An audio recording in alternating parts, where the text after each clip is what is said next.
എന്ന് വിചാരിച്ചിട്ട് ശ്രുതിയുടെ അമ്മ വന്നിട്ട് ശ്രുതിയെ കാണുകയും കണ്ട സ്വപ്നത്തിന്റെ കാര്യം പറയുകയും ചെയ്യുമ്പോൾ ശ്രുതി അമ്മയെ സമാധാനിപ്പിച്ച് വിടുകയാണ് ചെയ്യുന്നത്. ശ്രുതി പറയണ ഞാനിപ്പോൾ ഏറ്റവും നല്ല സമയത്ത് കൂടെയാണ് കടന്നു പോകുന്നത്, ഇനി ഒരിക്കലും എൻ്റെ ജീവിതം നശിക്കൊന്നുമില്ല അമ്മ സമാധാനമായിട്ട് പൊയ്ക്കോന്നൊക്കെ പറഞ്ഞിട്ട് ശ്രുതി അമ്മയെ സമാധാനിപ്പിച്ചിട്ട് വിടുകയാണ്. അപ്പോൾ ശ്രുതിയുടെ വിചാരം ശ്രുതിയുടെ ജീവിതം കള്ളത്തരങ്ങളൊന്നും ആരും അറിയില്ല, ശ്രുതിയുടെ ജീവിതം ഇനി ശ്രുതിയോടെ പഠിച്ചു പൊളിച്ച് പോകുമെന്ന് വിചാരിച്ചിട്ടാണ് ശ്രുതി ഇരിക്കുന്നത്.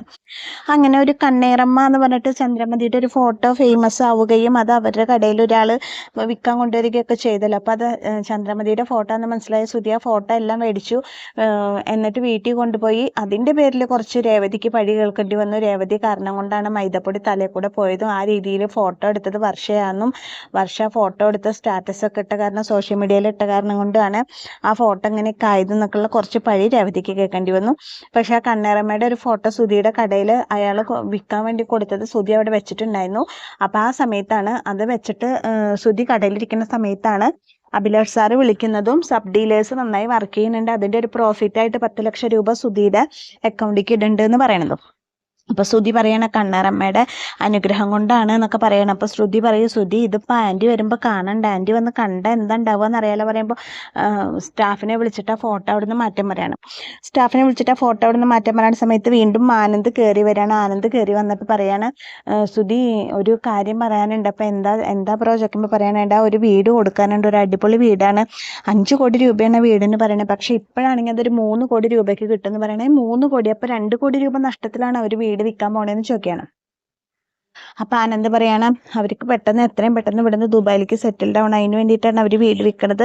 അവർക്ക് വീട് മെയിൻറ്റെയിൻ ചെയ്യാൻ പറ്റില്ല അവിടെ നിന്നിട്ട്. അപ്പോൾ അവർക്ക് നല്ലോണം നോക്കണം, ഒരാളെ വിശ്വസിച്ച് വീട് കൊടുത്തിട്ട് പോകാനാണ്. അവരുടെ വീട് നശിക്കുന്നത് കാണാൻ അവർക്ക് തീരെ താല്പര്യമില്ല. അപ്പം ഞാൻ അങ്ങനെ നിന്റെ കാര്യം പറഞ്ഞപ്പോൾ അവർ പറഞ്ഞു നിന്നെയും കൂട്ടിയിട്ട് വരാൻ പറഞ്ഞു എന്ന് പറയണം. ബ്രോ ഞാൻ എവിടുന്ന ഈ 3 കോടി രൂപയൊക്കെ ഉണ്ടാക്കാൻ നിൽക്കുമ്പോൾ ലോൺ എടുക്കാമല്ലോ ശ്രുതി, പോലെ ഒരു ചാൻസ് ഇനി നിങ്ങൾക്ക് കിട്ടില്ല, നിങ്ങൾക്ക് ലോൺ എടുക്കാമല്ലോ എന്നൊക്കെ പറയണം. അപ്പോൾ ശ്രുതി ആലോചിക്കുമ്പോൾ ശ്രുതി പറയാണ്, നമുക്കും ഒരു വീടൊക്കെ മേടിക്കാന്ന് വെച്ചാൽ നല്ല കാര്യം തന്നെയാണ് ശ്രുതി, പക്ഷെ പൈസ വേണ്ടേന്നൊക്കെ പറയുമ്പോൾ കുറച്ച് പൈസ നമുക്ക് കൊടുത്തിട്ട് ബാക്കി നമുക്ക് ലോൺ ഇടാന്നൊക്കെ പറയണേ ശ്രുതി.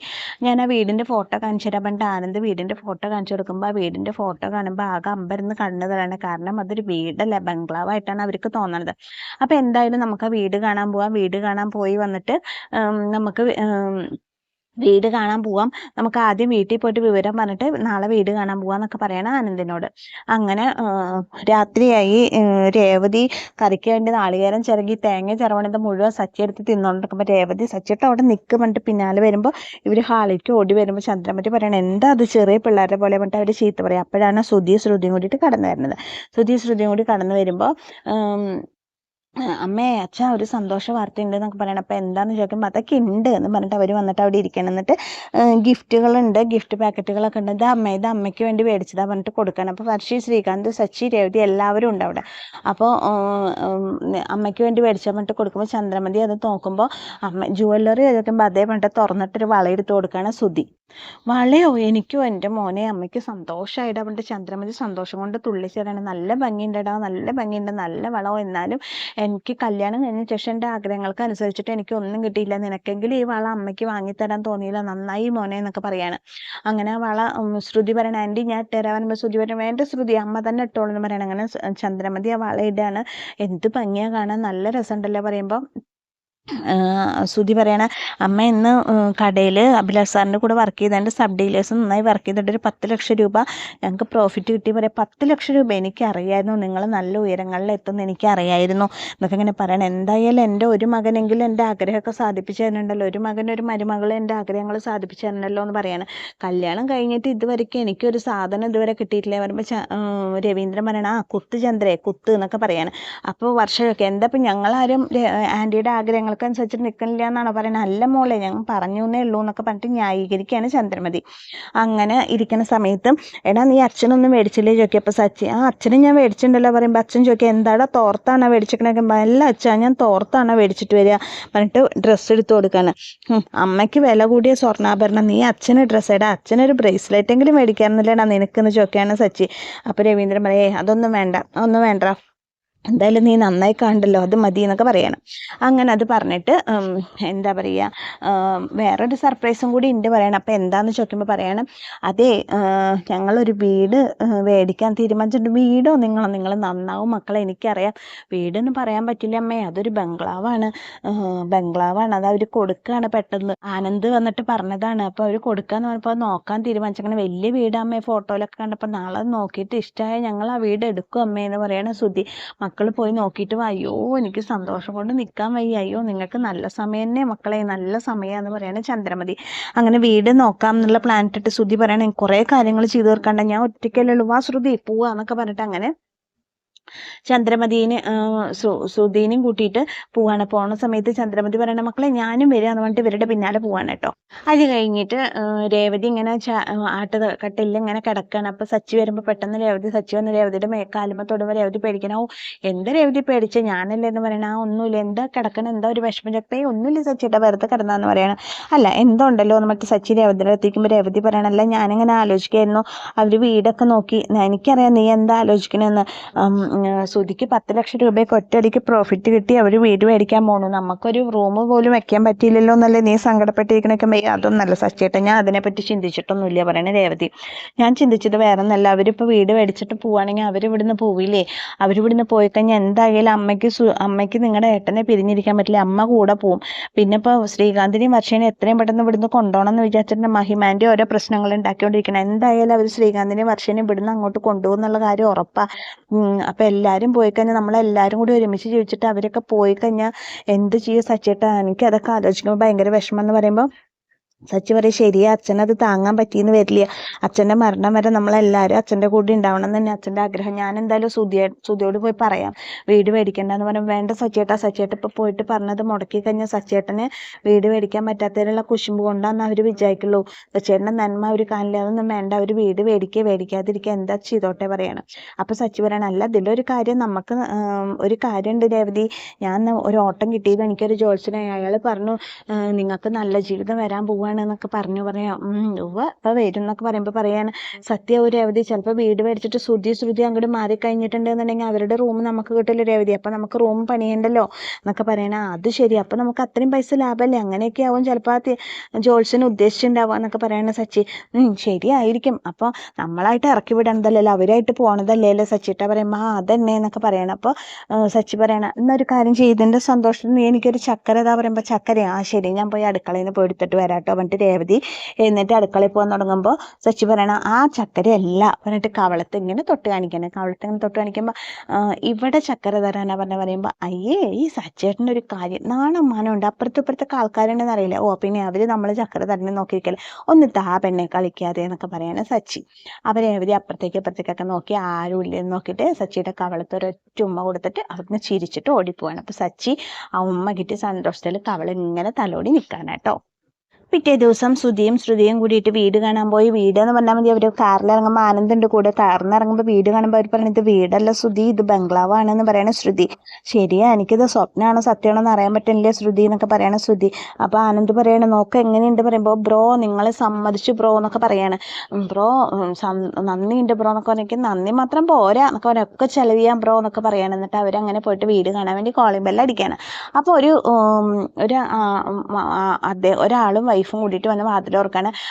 വരൂ നിങ്ങളെ കാത്തിരിക്കുകയെന്ന് പറഞ്ഞിട്ട് അകത്തേക്ക് വിളിച്ചിട്ട് പറയും. ആനന്ദ് പറയും ഇതാണ് ഞാൻ പറഞ്ഞ ശ്രുതി, അദ്ദേഹത്തിൻ്റെ വൈഫ് ശ്രുതി എന്നൊക്കെ പറയാൻ നമസ്കാരം പറഞ്ഞ് പരിചയപ്പെടുത്താണ്.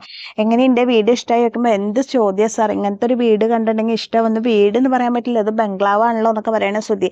അതെ ഞങ്ങൾക്ക് ദുബായിലാണ് ബിസിനസ്, ഞങ്ങളിപ്പോൾ ദുബായിൽ സെറ്റിൽഡ് ആവാമെന്ന് വിചാരിച്ചിട്ടാണ്, ഇവിടെ ആകുമ്പോഴേ ഇവിടെ അങ്ങനെ നിൽക്കാൻ താല്പര്യമില്ല, അപ്പോൾ ഈ വീട് ഗൾഫിൽ നിന്നിട്ട് ഇത് മെയിൻറ്റെയിൻ ചെയ്യാൻ എളുപ്പമല്ല, അതുകൊണ്ടാണ് ഇത് കൊടുത്തിട്ട് വന്ന് വിചാരിച്ചത്. ഇപ്പോൾ നിങ്ങൾക്കൊരു ലക്കി ചാൻസ് ആണ്, കാരണം ഇപ്പോൾ ഈ വീട് എടുക്കുകയാണെന്നുണ്ടെങ്കിൽ അതിന് വെറും 3 ലക്ഷം രൂപ മാത്രമേ 3 കോടി രൂപ മാത്രമേ തരേണ്ടി വരുള്ളൂ, 5 കോടി രൂപ തരേണ്ടി. ഈ വീട് 5 കോടി രൂപ ചിലവാക്കിയിട്ട് ഉണ്ടാക്കിയതാണ്. പക്ഷെ ഞങ്ങൾക്ക് ഇനിയിപ്പോൾ അതിൻ്റെ വേണ്ട, ഞങ്ങൾ കാരണം പൈസക്ക് അങ്ങനെ ആക്രാന്തൊന്നും ഇല്ല ഞങ്ങൾക്ക് എങ്ങനെയെങ്കിലും വീടും നന്നായി നോക്കണ ഒരാളെ ഏൽപ്പിക്കണം എന്ന് മാത്രമേ ഉള്ളൂ എന്നൊക്കെ പറയണം. അപ്പോൾ ശ്രുതി കറക്റ്റ് സാർ, നിങ്ങൾ ഭയങ്കര ഗ്രേറ്റ് ആണ്, നിങ്ങളിങ്ങനെ ഒരു വീട് ഇതായിട്ട് 2 കോടി രൂപയൊക്കെ നഷ്ടത്തിൽ കൊടുക്കാൻ തീരുമാനിച്ചത്. ഇപ്പം ഞങ്ങൾക്ക് നഷ്ടമല്ല ശ്രുതി, ഞങ്ങൾക്ക് ഒരു 3 കോടി രൂപ 2 കോടി രൂപ ഞങ്ങൾക്ക് ഈ വീടിന് ചിലവായി ഉണ്ടാവുക, അതിൽ 1 കോടി രൂപ ഞങ്ങൾക്ക് ലാഭം, അങ്ങനെ 3 കോടി ആയാലും കൂടുതലൊക്കെ നമ്മൾ മേടിക്കണത് അതൊന്നും ശരിയല്ലല്ലോ ശ്രുതി എന്നൊക്കെ പറയണം അദ്ദേഹം. എന്തായാലും നിങ്ങൾ വീടൊക്കെ ഒന്ന് നടന്ന് കണ്ടോളൂ എന്ന് പറഞ്ഞാൽ വീടൊക്കെ നടന്ന് കാണുന്ന ശ്രുതിക്കും കണ്ണ് തള്ളുകയാണ്. കാരണം അതിൻ്റെ ഉള്ളിലത്തെ സൗകര്യങ്ങൾ കണ്ടിട്ടപ്പോൾ ശ്രുതി പറയാണ് ശ്രുതിയോട്, ശ്രുതി നമുക്ക് വൈകുന്നേരമൊക്കെ ഇവിടെ ഇങ്ങനെ ജോഗിങ് ഒക്കെ ചെയ്യാം ശ്രുതി, അടിപൊളിയായിട്ട് നമുക്ക് അടിച്ചു പൊളിക്കാം. അപ്പൊ ശ്രുതി പറയണ എനിക്ക് ഈ വീട് കണ്ടിട്ട് ഭയങ്കര ഇഷ്ടമായി ശ്രുതി എന്നൊക്കെ പറഞ്ഞു, നമുക്കിത് മേടിക്കാം ശ്രുതി, കുറച്ച് പൈസ കൊടുക്കാം, ബാക്കി നമുക്ക് ലോൺ ഇട്ടിട്ട് നമുക്കിത് മേടിക്കാം ശ്രുതി എന്നൊക്കെ പറയണ ശ്രുതി. അങ്ങനെ അവരകത്തേക്ക് കയറി ചെന്നിട്ട് പറയണേ ഞങ്ങളിത് എടുക്കാമെന്ന് തീരുമാനിച്ചു സാർ എന്നൊക്കെ പറയണ. ഓക്കെ, അപ്പം നമുക്ക് ആധാരം കാര്യങ്ങളൊക്കെ കൊടുത്തിട്ട് ഇവരെ കാണിക്കണം, ഇതൊക്കെ നോക്കിക്കോളൂ, ഇതൊക്കെ കറക്റ്റ് അല്ലേ നോക്കിക്കോളൂ എന്നൊക്കെ പറയണം. അപ്പോൾ നോക്കുമ്പോൾ ഓക്കെ സാർ ഇതൊക്കെ കറക്റ്റ് ആണ് എന്നൊക്കെ പറയണം. എല്ലാം വായിച്ചു നോക്കിക്കോളൂ പറയുമ്പോൾ ശ്രുതിയും കൂടി അതൊക്കെ വായിച്ചു നോക്കണം, അതൊക്കെ ഓക്കെ ആണെന്ന് പറയണം. അപ്പോൾ ഒരു കാര്യം ചെയ്യണം, 6 മാസത്തിനുള്ളിൽ എഗ്രിമെന്റ് എഴുതണം പറയാം. സാറേ ഇത് മുഴുവൻ പൈസ ഞങ്ങളുടെ കയ്യിൽ ഇപ്പോൾ എടുക്കാല്ല, ഒരു കാര്യം ചെയ്യൂ, നിങ്ങളൊരു 50 ലക്ഷം രൂപ ഇപ്പോൾ അഡ്വാൻസ് ആയിട്ട് തന്നോളൂ, എന്നിട്ട് അത് കഴിഞ്ഞിട്ട് ഒരു 6 മാസത്തെ സമയം തരാം ഇത് എഴുതാൻ വേണ്ടിയിട്ട് പറയുമ്പോൾ പറയും അത് ശരിയാവില്ലേ സാർ, 50 ലക്ഷം രൂപേനെ ഞങ്ങളുടെ കയ്യിൽ എടുക്കാല്ലേ പറയുമ്പോൾ ഒരു 30 ലക്ഷം നോക്കാന്നൊക്കെ പറയാണ്. അപ്പോൾ ശരി ഓക്കെ, 30 ലക്ഷം രൂപ ഓക്കെ കുഴപ്പമില്ല, 30 ലക്ഷം രൂപ തന്നോളൂ, അത് ഒരാഴ്ചയുടെ ഉള്ളിൽ വേണം കേട്ടോ, പിന്നെ ബാക്കിയുള്ള പൈസ 6 മാസം ഗ്യാപ്പ് തരാം, അപ്പോൾ നിങ്ങൾ ലോൺ ഇട്ട് എന്താ ചെയ്തിട്ട് ഞങ്ങൾക്ക് തന്നാൽ മതി എന്ന് പറയണം. ശരി സാർ അങ്ങനെ ചെയ്യാം, എന്നൊരു കാര്യം ചെയ്യും, നാളെ ഒരു 5 ലക്ഷം രൂപ അഡ്വാൻസ് തരണം ഞങ്ങൾക്ക് പറയണം. തരാം, ബാക്കി നിങ്ങൾ ഒരാഴ്ചയുള്ളിൽ തരണം 30 ലക്ഷത്തിൻ്റെ പറയുമ്പോൾ ശരി തരാമെന്നൊക്കെ പറയണം. അങ്ങനെ അവർ ആ വീട് എടുക്കാമെന്നൊക്കെ തീരുമാനിച്ചിട്ട് അവരവിടെ നിന്ന് ഇറങ്ങുമ്പോൾ ആനന്ദിനെ കെട്ടിപ്പിടിക്കാനാണ് ശ്രുതി. ബ്രോ നിന്നോട് എത്ര നന്ദി പറഞ്ഞാലും മതിയാലും പറയുമ്പോൾ ആനന്ദ് പറയണം എനിക്ക് നന്ദി അല്ലല്ലോ വേണ്ട, എനിക്ക് കമ്മീഷനാണ് വേണ്ടത്, 2% കമ്മീഷൻ എനിക്ക് വേണം പറയുമ്പോൾ തരാം ബ്രോ എന്നൊക്കെ പറയാണ് ശ്രുതി. അങ്ങനെ അവരവിടെ നിന്ന് ഇറങ്ങി പോകുമ്പോഴാണ് കൂട്ടുകാരെ ഇന്നത്തെ ട്വിസ്റ്റ് വരുന്നത്. അവരേനെ ചതിയിൽ കൊടുക്കാനുള്ള പദ്ധതിയാണ് ആ ഭാര്യയും ഭർത്താവും കൂടിയിട്ട് ആലോചിക്കുന്നത്.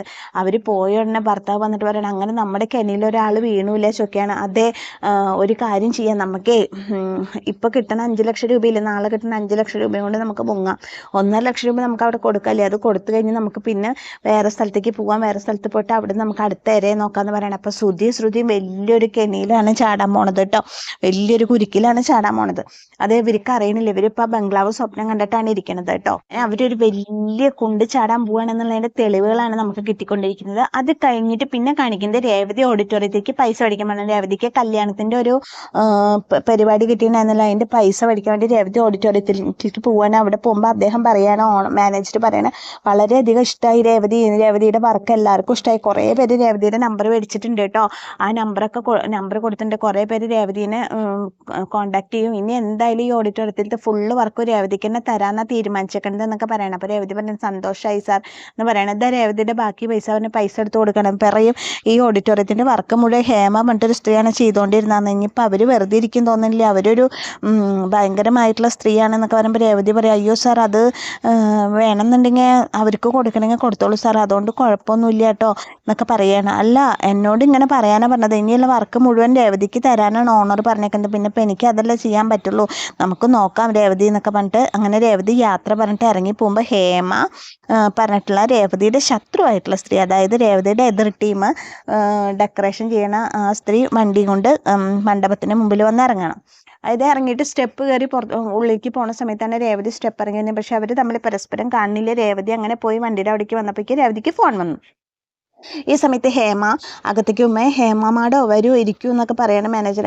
നിനക്കെന്താ എന്നെ കാണുമ്പോഴുള്ള സന്തോഷം നിന്റെ മുഖത്ത് കാണാണ്ട്, എന്താ ഇന്നിവിടെ കല്യാണം നടന്ന കാര്യം ഞാൻ കുറച്ച് നേരത്തെ അറിഞ്ഞിട്ട്, എന്തുകൊണ്ട് എനിക്ക് ഇവിടുത്തെ ഓർഡർ ഒന്നും കിട്ടിയില്ല, ഞാൻ കമ്മീഷനും തരല് മുടക്കിയിട്ടില്ലല്ലോ ഇതുവരെ, നിങ്ങൾക്കുള്ള കമ്മീഷനൊക്കെ ഞാൻ കറക്റ്റായിട്ട് തരാറില്ലേ, പിന്നെ എന്താ നിങ്ങൾ എനിക്കിന്ന് ഓർഡർ തരാഞ്ഞെന്നൊക്കെ ചോദിക്കുമ്പോൾ അത് ഞാനല്ല ഓണർ പറഞ്ഞിട്ടാണ് പറയാം, ആര് പറഞ്ഞിട്ടാണെങ്കിലും ഇനി ഇവിടുത്തെ ഒരു ഓർഡർ പോലും പുറത്തേക്ക് വരുന്നത്, അറിയാലോ ഹേമയുടെ സ്വഭാവം, ഹേമയ്ക്ക് ഇഷ്ടമല്ല ഈ ഭാഗത്തുള്ള എല്ലാ ഓർഡർ ഹേമയെ പിടിക്കുന്നത്, വേറൊരാൾ എടുക്കുന്നത് എനിക്ക് ഇഷ്ടമില്ല നിങ്ങൾക്ക് അറിയാലോ, അല്ല അതിപ്പോൾ ഞാൻ പറഞ്ഞിട്ട് എന്തായാലും അത് ഓണർ പറയുന്നത് എനിക്ക് അനുസരിക്കാനല്ലേ പറ്റുള്ളൂ എന്നൊക്കെ പറയണം.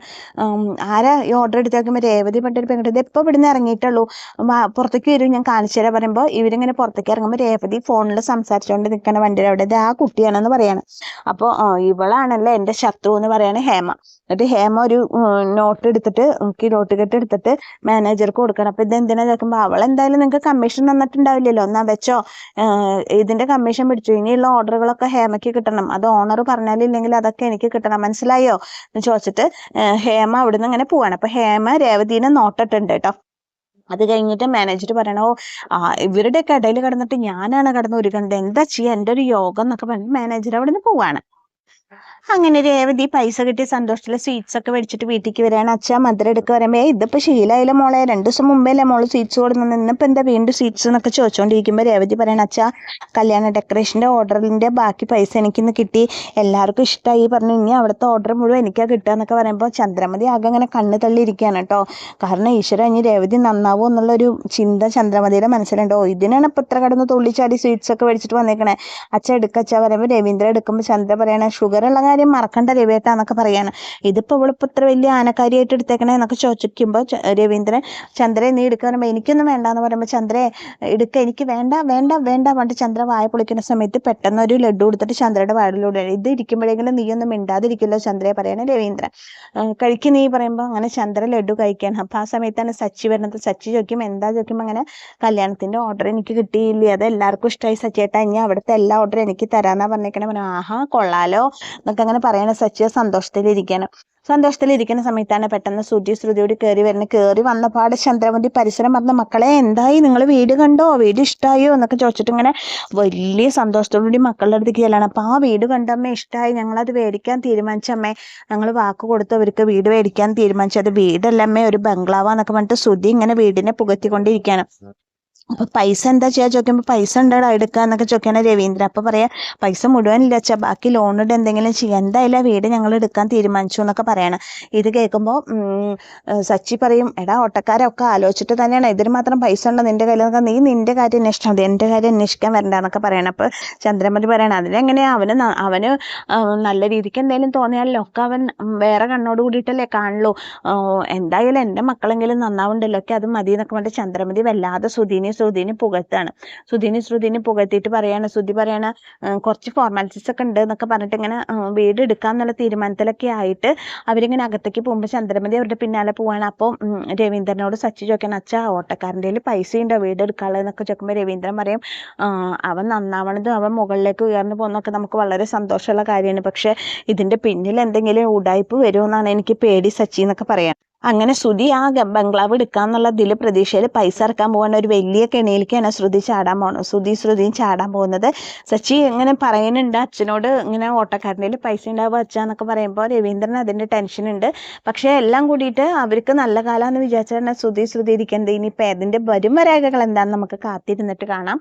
അപ്പൊ സച്ചി ഇങ്ങനെ അത് ആലോചിച്ചിട്ട് തന്നെയാണ് ഇരിക്കുന്നത്, ശ്രുതിയുടെ വീട് എന്താവും എടുക്കില്ലേ എന്നൊക്കെയുള്ള ഇതിലാണ് ഇരിക്കുന്നത്. അങ്ങനെ എല്ലാവരും കൂടിയിട്ട് ശ്രുതിയുടെ വീടിന്റെ ആ ചർച്ചയിലാണ് ഇന്നത്തെ ക്ലൈമാക്സ് വരുന്നത്. അപ്പോൾ എന്നത്തെയും പോലെ എൻ്റെ കഥ കേട്ട് ഇഷ്ടപ്പെട്ട കൂട്ടുകാർക്ക് എൻ്റെ ചാനലൊന്ന് ലൈക്ക് ചെയ്യുക, ഷെയർ ചെയ്യുക, സബ്സ്ക്രൈബ് ചെയ്യുക. 2 ദിവസമായിട്ട് എനിക്ക് വീഡിയോ ഒന്നും ഞാൻ ഇട്ടിട്ടുണ്ടായിരുന്നില്ല, എനിക്ക് സുഖം ഇല്ലായിരുന്നു, അതുകൊണ്ട് എനിക്ക് ഇടാൻ പറ്റിയില്ല. അപ്പോൾ എല്ലാ കൂട്ടുകാരും എന്നെ സപ്പോർട്ട് ചെയ്യുന്ന എല്ലാ കൂട്ടുകാരും വീണ്ടും സപ്പോർട്ട് ചെയ്യുന്ന പ്രതീക്ഷിക്കുന്നു. അപ്പോൾ എല്ലാ കൂട്ടുകാർക്കും താങ്ക്